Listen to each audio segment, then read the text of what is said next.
So with how everything is going at the moment, one thing that has always kind of eluded to me, and at least a lot of other people, is Annie. She has been stuck in this crystal for however many years now, unaffected and unknown to everything that's most likely going on around her. What exactly does this importance have on the story? How will Annie being in this crystal affect not only Eren and his plans regarding the Titans if he needs to gather all Titans together? How will this affect Armin and the Bertolt persona that he has obviously implemented on top of him after obtaining the Colossal Titan? But also, how will this kind of change the battlefield regarding the ending of the story? Surely Hajime Isayama wouldn't leave Annie just kind of stuck in the crystal, would he? I think there's a bigger thing here, and I think it ever so truly is revolving rather slowly around Annie and the idea of someone being in the crystal to potentially obtain the Titans. There's a couple of different things that we need to focus on for this idea to actually work.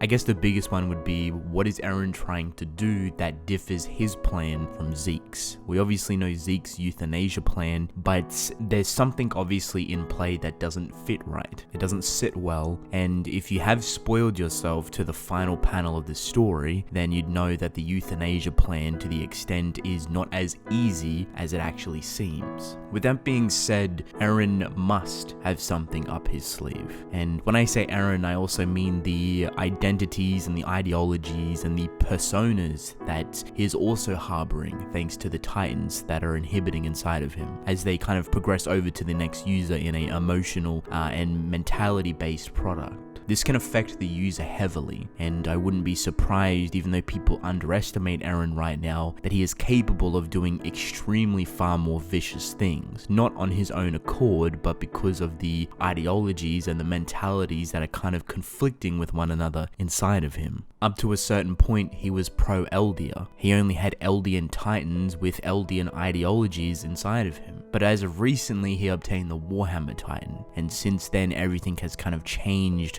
a little bit more drastically than originally so. Now that's not to say that Eren could potentially dive off the deep end, which he could possibly do that, but there's also the possibility that he won't. How this correlates with Annie and the Crystal, and how that could be a very important thing, is that she actually may be the key to all of this. She may be the idea or the situation or concept even that gives Eren the idea to somehow crystallize the Titan abilities for the rest of eternity. I think the biggest thing with Annie right now is that no one has even tried to bother to get her out, nor did they really know how. Even though there has been situations of, I believe, crystals being kind of broken thanks to the Jaw Titan, I believe, if I remember correctly, Annie's kind of in a realm of her own. Just for a far-fetched theory, could there be a possibility where Eren obtains, for the most part, a good portion of these Titans, not including Armin, and instead of going with the euthanasia plan to rewrite the human code of being able to reproduce, instead both Eren and Armin sacrifice themselves and crystallize themselves, Eren with the majority of the Titans and Armin with the Colossal Titan? Could that actually be a possibility? When I think about that, the evidence towards that is little to none, but the concept and the actual effect for it would be well and truly in the realm of what the author could actually do. It would be very impactful, it'd be very important, it would kind of continue Eren's legacy to a certain extent as people worship him as a god at this point. People also worship Zeke.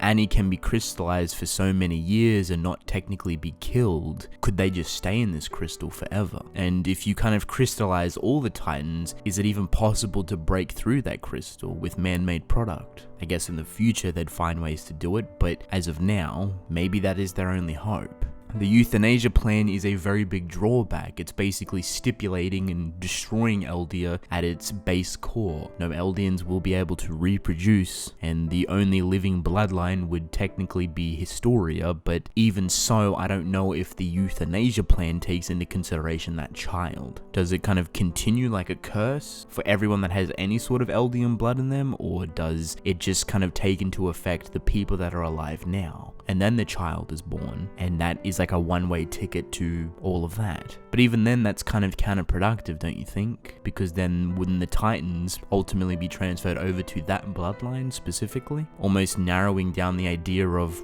Titans going to absolutely anywhere but now to one family? That would be the only child to exist, at least from royal blood. And if the timelines match up, probably one of the youngest childs, if not the only child, to be born very close to when the euthanasia plan would take place. When I think of the idea of potentially Eren being a monster for the sake of humanity, that statement reflects on me heavily. That statement alone reiterates so many things for me. A lot of people see Eren as a villain, as a monster, as a destroyer. But what if this is something that is well and truly founded into him? What if he's kind of been on this track since he had the Attack Titan? What if this potential self-sacrificial plan goes far beyond himself, but also for the sake of potentially Armin? This idea that I'm about to talk about, I feel like would be very emotional and very impactful for a lot of reasons. Armin being humanity's last hope and savior could evidently be true. Maybe if Eren does obtain all of the Titans other than Annie and Armin specifically, he could offer himself up on a silver platter for Armin to eat and obtain all of the abilities that Eren has up to that point, all of the abilities of the Titans. This could go one of two ways. One, Eren does this willingly, as this may have been his plan since the beginning. No one else would do what Eren is doing. No one would become that monster for humanity. To save Armin and to save everyone else, he would have to push far beyond and sacrifice his own humanity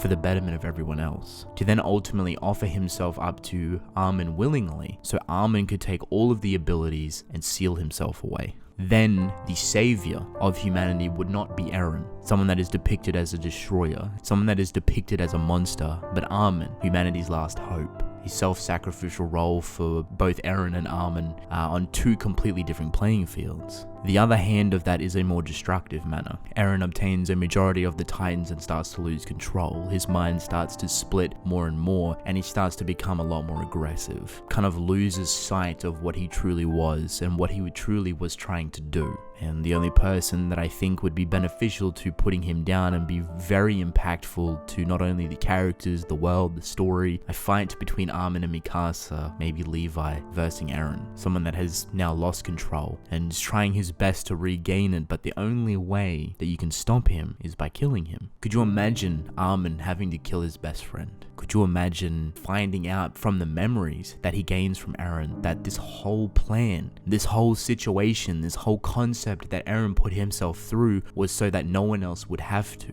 No one else would have to make the tough decisions of killing so many people, eating so many Titans, burdening all of these sins so no one else would have to. So Armin specifically also wouldn't have to. So Annie or no other Titan shifter would have to. If Armin gained all that knowledge through the kind of process of cognitive transferring, meaning that he obtains all of Eren's memories, I think that would be an extremely emotional moment. And I think Armin would know exactly what to do from there, to crystallize himself alongside with Annie, to seal away the Titans for good. And the prospect of Armin being the savior, humanity's last hope, someone that will push humanity into the next world, into the next realm, would evidently be true.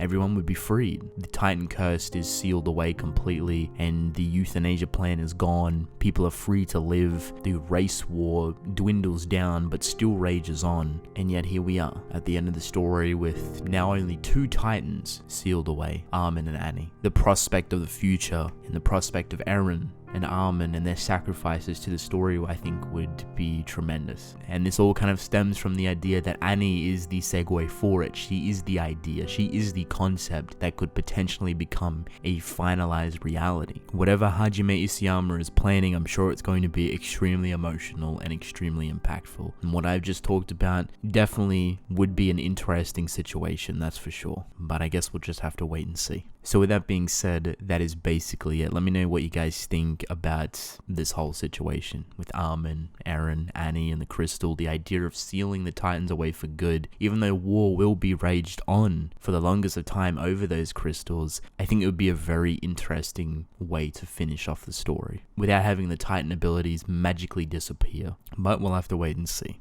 But I'm actually going to end the video here. I hope you guys enjoyed, and I will see you in the next one. Goodbye.